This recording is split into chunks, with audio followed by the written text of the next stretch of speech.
औषध नाही, इंजेक्शन नाही, आता ऑपरेशन शिवाय पाठ आणि मानेच्या दुखण्यापासून आराम मिळवा. NC वेलनेस सेंटर, नवल पेट्रोल पंपासमोर, रेल्वे लाईन, सोलापूर. केंद्रीय मंत्रिमंडळाच्या बैठकीत पेपरफुटीबाबत कठोर कायदा केला जाईल. केंद्रीय मंत्रिमंडळाच्या बैठकीत पेपरफुटी संदर्भात कठोर कायदा करण्यासंदर्भात निर्णय घेण्यात येईल असे आश्वासन केंद्रीय मंत्री जगत प्रकाश नड्डा आणि डॉक्टर जितेंद्र सिंह यांनी दिल्यानंतर सोनम वांगचुक यांनी आपले आंदोलन मागे घेतले आहे. दरम्यान पंतप्रधान नरेंद्र मोदी यांनी देखील रात्री उशिरा व्हिडिओ काढून तो सोशल मीडियावर शेअर केला आहे.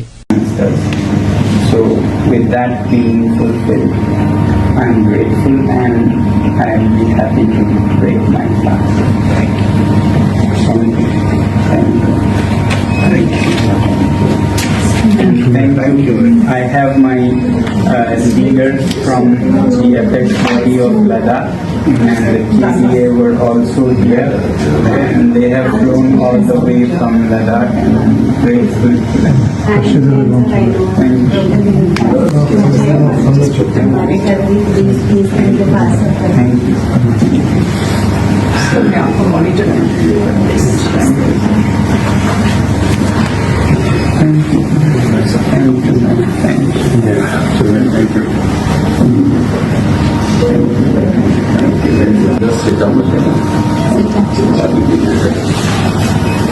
family have always been by my side and support, and I don't want to thank you but express my feelings.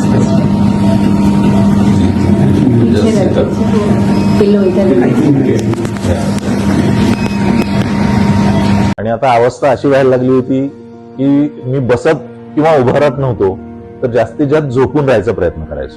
सलगपणे आपण एखादं काम करायला लागलो की बॅकमध्ये पेन येतोय.